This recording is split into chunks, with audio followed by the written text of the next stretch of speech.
crees que cuando tú sufres, Dios no está triste? No, Dios no quisiera correr, no quisiera auxiliarte inmediatamente, pero es necesario porque el dolor te forja. El fuego lapida el oro, purifica el oro.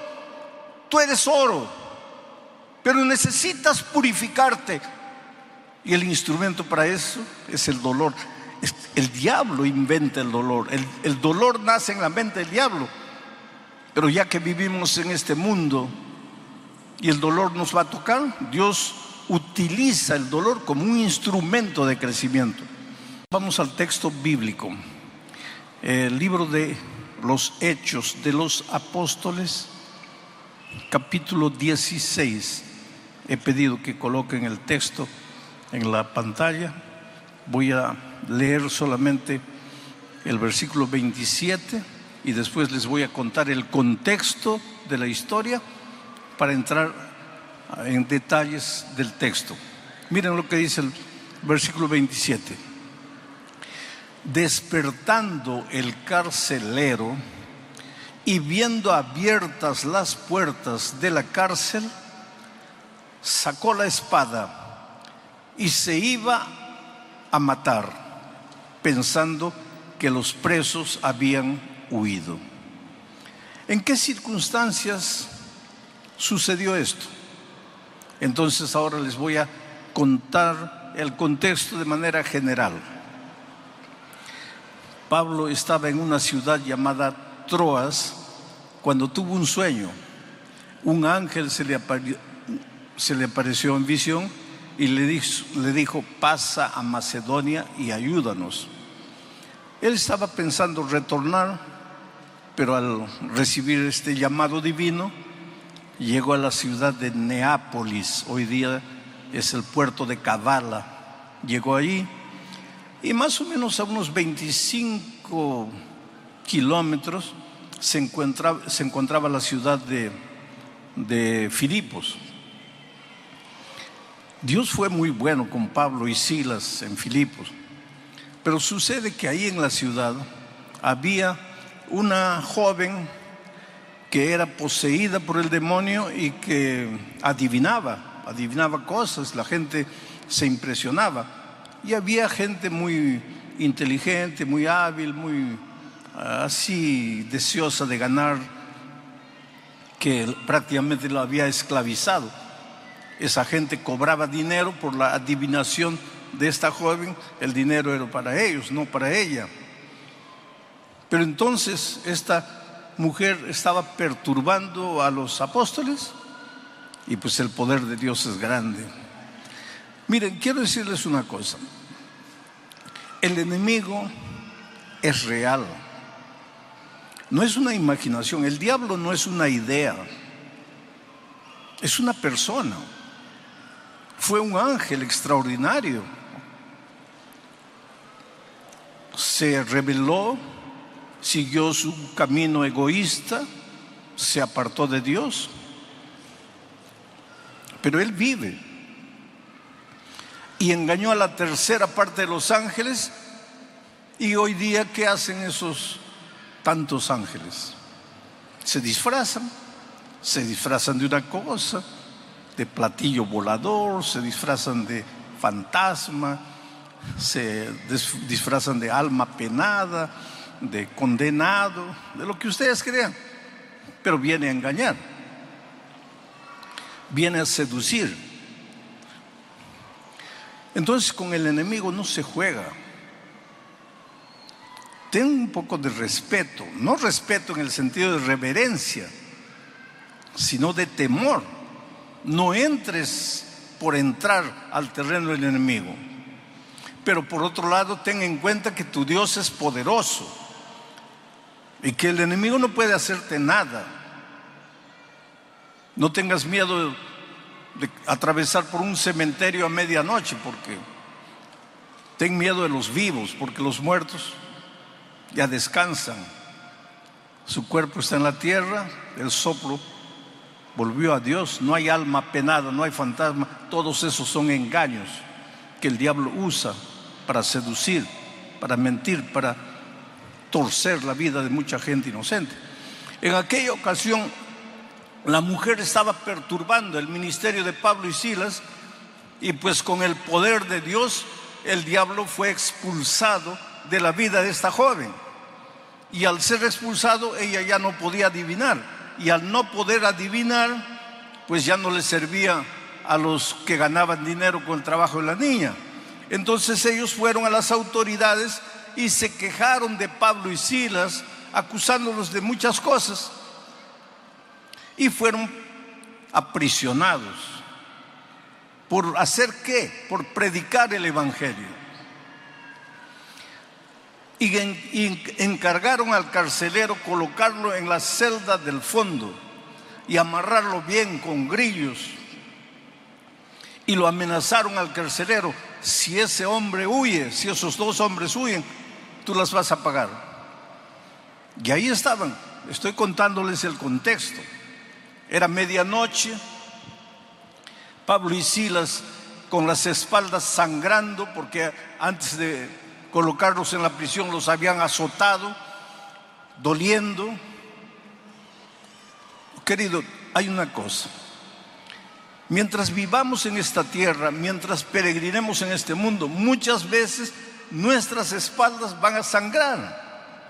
Muchas veces el dolor nos va a tocar, aunque estemos haciendo la voluntad de Dios. Yo diría más: justamente por hacer la voluntad de Dios, despiertas la ira del enemigo. Y a los que se van a bautizar, les voy diciendo: prepárate. Porque si tú crees que la vida cristiana es un mar de rosas donde todo te va a salir bien, no estás teniendo una visión correcta del evangelio.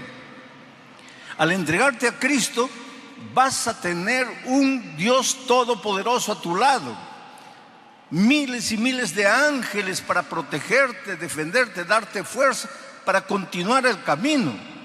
Pero que el enemigo va a venir con todo encima de ti, sí, prepárate, puede ser que sí. ¿Por qué Pablo y Silas estaban presos?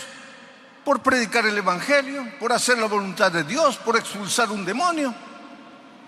Estaban a medianoche con las espaldas sangrando, pero cantando. Estaban de noche con las espaldas sangrando, pero cantando. Aquí hay una verdad interesante. Mientras peregrines por el desierto de este mundo, no eres inmune al dolor. El dolor te puede alcanzar, porque vives en un mundo de dolor. El dolor muchas veces es inevitable, pero el sufrimiento, que es rumiar el dolor, el sufrimiento es una opción. Tú sufres porque aceptas acariciar el dolor. El sufrimiento es el estar rumiando el dolor. Pero ¿qué hago si mi esposa falleció? Si mi hijo descansó, si estoy con cáncer, si he perdido el empleo, ¿debo alegrarme? No, querido, no debes alegrarte. Pero no puedes estar pensando en lo que te sucedió y pensando. Levanta tus ojos al cielo, clama a Dios. Estás herido, con las espaldas sangrando, pero canta. Eso es lo que hacían Pablo y Silas. Porque si ya estás con las espaldas sangrando y te pones a lamentarte, vas a sufrir más. El dolor es inevitable, pero el sufrimiento es una opción. Entonces, Pablo y Silas estaban cantando. Y cuando tú, en medio del dolor, en medio del sufrimiento, alabas a Dios, cantas a Dios, va a suceder algo extraordinario. Porque Dios se alegra con la alabanza, con el olor con el loor de sus hijos. Aunque estés sufriendo, si tú cantas a Dios, si tú alabas a Dios, si tú levantas las manos al cielo y le dices: Señor, estoy sufriendo, me duele, no quisiera sufrir, pero ya que el dolor sufrió, ayúdame a alabarte en medio del dolor, va a suceder algo extraordinario. Dios no permanece inerte, no se cruza de brazos. Él es un Dios vigilante. Él conoce los detalles de tu vida. No hay nada oculto para Él. Tal vez el drama que estás viviendo lo guardas como un secreto en tu corazón y nadie sabe, pero Dios sabe. Aprende a alabar a Dios en medio del dolor, en medio de las lágrimas. Y si tienes que cantar llorando, llora, pero canta. Alaba el nombre de Dios. Él te ama mucho, y si permite que el dolor llegue a tu vida es porque Él tiene algún motivo que tú no entiendes hoy. Dios te ama y quiere prepararte y quiere hacerte crecer. Estudiamos en la lección de la escuela sabática la figura del destetado, del desmamado. Es una figura interesante. ¿Quién sufre más cuando un nené es desmamado? ¿La mamá o el nené? Claro, el nené quiere el pecho materno. Desde que ha nacido ha estado en el pecho materno. Pero la mamá sabe que llegó el momento de crecer, de avanzar. No puede estar mamando la vida toda. Tiene que ser desmamado. La mamá sabe y entiende, pero el bebé no sabe ni entiende. Él solo llora. Pero ¿quién sufre más? Yo creo que la madre. Yo creo, porque yo soy hombre. Nunca di de mamar. Pero la madre me entiende. La madre sufre terriblemente al ver a su hijito llorando, pero sabe que tiene que llorar para crecer. Ese es Dios. ¿Tú crees que cuando tú sufres Dios no está triste? No, Dios no quisiera correr, no quisiera auxiliarte inmediatamente, pero es necesario porque el dolor te forja. El fuego lapida el oro, purifica el oro. Tú eres oro, pero necesitas purificarte. Y el instrumento para eso es el dolor. El diablo inventa el dolor. El dolor nace en la mente del diablo. Pero ya que vivimos en este mundo y el dolor nos va a tocar, Dios utiliza el dolor como un instrumento de crecimiento. Imagina aquella noche Pablo y Silas cantando. De repente ocurrió lo extraordinario. Un terremoto. Las paredes temblaron. Algunos lados de la prisión cayeron.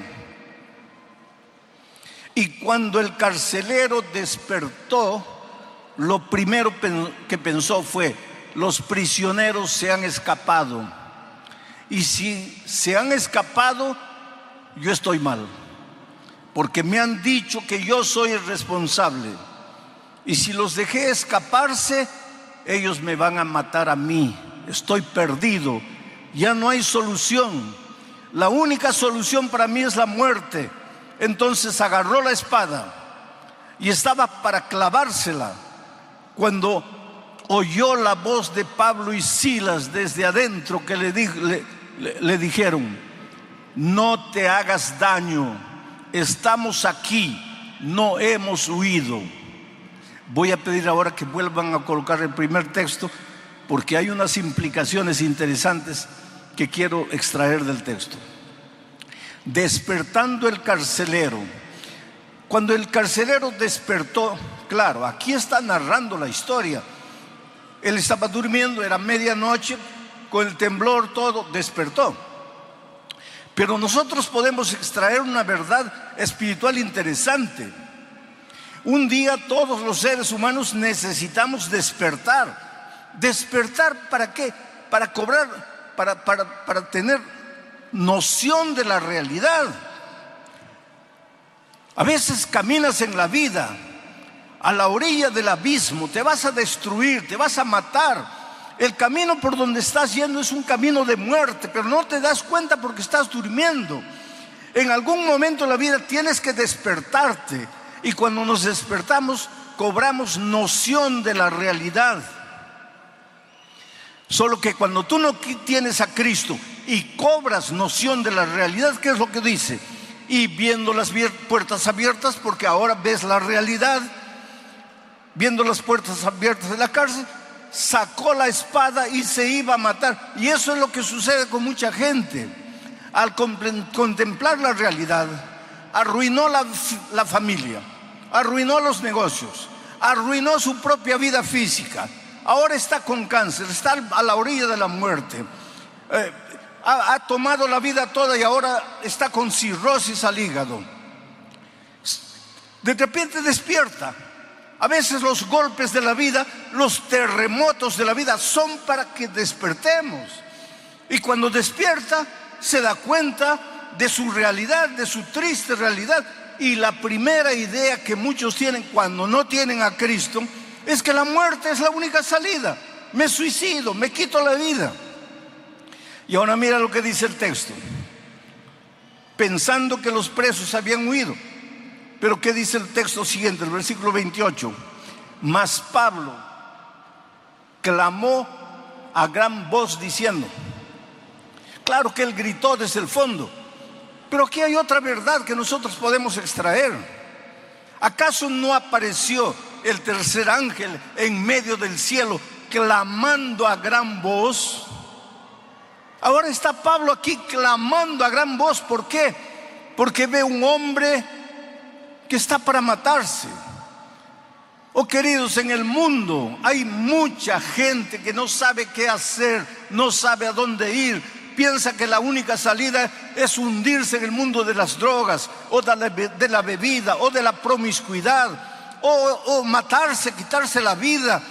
Y nosotros somos los Pablos y Silas modernos.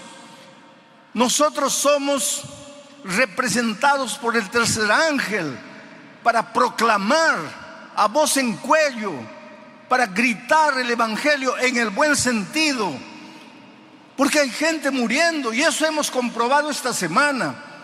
Miles de personas entregándose a Cristo, miles de personas que algunas de ellas nunca quisieron saber nada de Jesucristo, escucharon la voz clara del Señor Jesús diciendo: hijo, yo te amo, y fueron y se entregaron al Señor Jesús.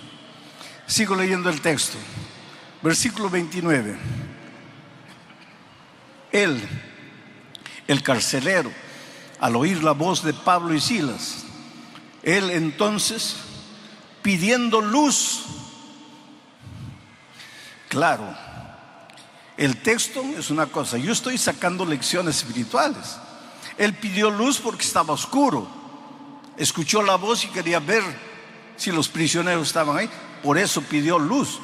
Pero estaría mucho forzando el texto si yo dijese que cuando los pecadores despiertan porque oyen la proclamación clara del evangelio, inmediatamente se dan cuenta que necesitan luz.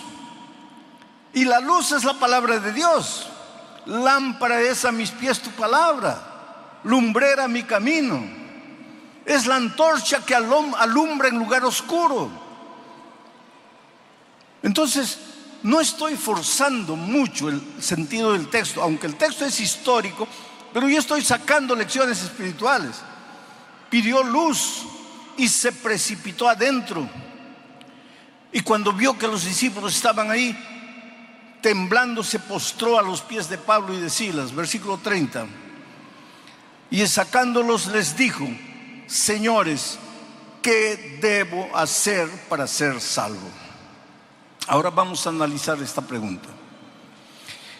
El hecho de que el carcelero preguntó: señores, ¿qué debo hacer para ser salvo?, es una evidencia de que él se dio cuenta que estaba perdido.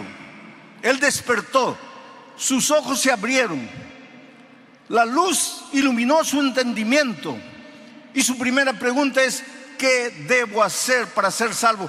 Porque se sentía perdido, era consciente de que estaba perdido. ¿Y por qué? Porque él no tenía lo que los apóstoles tenían. Porque él, delante de una situación, quiso matarse, mientras que los apóstoles, con las espaldas sangrando, delante de la condenación, alababan el nombre de Dios y cantaban. Entonces él debe haber pensado: ¿pero qué tienen ellos que son capaces de cantar en medio del dolor? ¿Y qué me falta a mí? Que con un simple terremoto ya quiero matarme. Lo cierto es que él se dio cuenta que los discípulos, los apóstoles, tenían algo que él no tenía. Miren la responsabilidad que Dios nos da. Cuando caminemos por la vida, las personas tienen que ver por nuestra manera de vivir, de ser, de hablar, de conducirnos. Tienen que entender que hay algo en nosotros que no es normal, no es humano, es de Dios. El carácter de Jesucristo tiene que reflejarse en nuestra vida de tal manera que seamos el Evangelio andando, el Evangelio caminando. De tal manera que las personas vengan y digan: ¿qué tienes? Eres diferente. ¿Por qué eres así? Señores, ¿qué haré para ser salvo? Esa pregunta revela que él era consciente de que estaba perdido. Esa pregunta también revela que él no sabía cómo se podía alcanzar la salvación. Por eso preguntó: ¿qué debo hacer para ser salvo? Él era consciente de su estado de perdición y no sabía cómo alcanzar la salvación. Es interesante que el Señor Jesucristo, cuando estuvo en esta tierra, contó 3 parábolas. La parábola de la moneda perdida, la dracma perdida, que simboliza a todos los seres humanos que, como una moneda, están perdidos, pero no tienen conciencia de que están perdidos. Porque la monedita es una cosa, está pisoteada por los hombres, no se da cuenta porque es moneda, es cosa. Pero Jesús narró también la parábola de la oveja perdida. Y la oveja perdida simboliza a todos los que están perdidos, pero despertaron. Sus ojos fueron abiertos y se dan cuenta que están perdidos y quieren alcanzar la salvación, pero no saben cómo, no saben dónde. Como la ovejita que se da cuenta que está perdida y bala, corre desesperada de un lado a otro, se da cuenta que está perdida, pero no conoce cuál es el camino que la va a llevar de vuelta a la casa. Hay mucha gente hoy día en el mundo que tiene conciencia de su estado de perdición y que quisiera hacer lo que sea para alcanzar la salvación, pero no conoce la palabra de Dios, no conoce el Evangelio. Yo estuve en un país de Europa, específicamente Portugal, en el santuario de Fátima, y vi con mis ojos gente caminando de rodillas, gente avanzando de rodillas, pero de kilómetros atrás. Las rodillas sangraban, se habían amarrado paños y la sangre atravesaba los paños y dejaba una mancha horrible en la calle, mancha de sangre. Y a medida que se acercaban del santuario, esas personas lloraban y cantaban y clamaban a Dios. Y aquello me impresionó tanto, me dolió el corazón. Esas personas son tan sinceras cuanto yo. Esas personas son tan sinceras como tú. Solo que nosotros tenemos la bendición de que nos llegó la palabra de Dios y entendemos que somos salvos por la gracia, mientras que ellos están queriendo alcanzar la salvación por el dolor, por el sacrificio, por la penitencia. Pero Jesús también contó la historia del hijo perdido. El hijo sabía que estaba perdido, conocía el camino de vuelta para casa, pero le faltaba tomar la decisión. Hay mucha gente, especialmente ahora que el Evangelio es predicado por la radio, que escucha el mensaje, entiende que está perdida, entiende inclusive el plan de la salvación, pero le falta tomar la decisión. No mañana, no después, no el próximo año, no cuando me jubile, no cuando me gradúe, no cuando me case, pero no toma la decisión. Es necesario tomar la decisión porque hoy es el día de buena nueva, hoy es el día de salvación. Oh querido, la salvación puede usar, el tema de la salvación puede ser usada por el diablo también para engañarme. Cuando el carcelero preguntó, ¿qué debo hacer para ser salvo? Los apóstoles no le dijeron, tienes que portarte bien para ser salvo. No le dijeron, tienes que dejar de fumar o de usar drogas o de beber para ser salvo. No le dijeron, tienes que guardar el sábado para ser salvo. La vida cristiana involucra guardar el sábado. Si eres un hijo de Dios, no vas a contaminar tu cuerpo con droga, ni con bebida, ni con promiscuidad. Pero la salvación no es por eso. Y sin embargo, mucha gente piensa que tiene que portarse bien para alcanzar la salvación. La respuesta de los apóstoles fue simplemente: cree en el Señor Jesucristo y serás salvo tú y tu casa. Creer. Pero el enemigo puede venir y seducirte y engañarte y hacerte creer que necesitas hacer algo para alcanzar la salvación. Que la salvación es por la gracia, pero necesitas hacer algo para ayudar a la gracia. Y esa es una mentira completa. Y nosotros a veces somos muy propensos a caer en esa trampa. Por otro lado, cuando el enemigo no puede llevar a depositar la confianza de las personas en el comportamiento, en la conducta, te lleva al otro extremo. De creer que porque eres salvo por la gracia, ya no debes obedecer. Ya no tienes que preocuparte con la ley de Dios, que ya no tienes que preocuparte con el sábado, ni con la salud, ni con cuidar el cuerpo. ¿Por qué? Porque eres salvo por la gracia. Y sin embargo, Pablo es claro cuando escribe a los Efesios y les dice que no somos salvos por obra, sino solamente por gracia. ¿Y por qué? Para que nadie se gloríe, para que nadie piense que le ha ayudado un poquito a Jesús para alcanzar su salvación. Tú y yo no podemos nada, no somos nada. Nuestras buenas obras, nuestras justicias son como trapo de inmundicia. Somos salvos únicamente por la gracia. Pero si hemos sido salvos por la gracia no solo es perdonadora, es transformadora. Al mismo tiempo que Jesucristo te perdona, te transforma, te hace una nueva criatura en Él, en Cristo, para que vivas una vida nueva. Ahora vas a vivir como un príncipe en el reino de Dios. Ya no eres más un pordiosero. Ahora vas a caminar en los caminos de Dios. Vas a hacer la voluntad de Dios, no para ganar un punto para tu salvación, sino porque ya has sido salvo únicamente por la gracia de Cristo.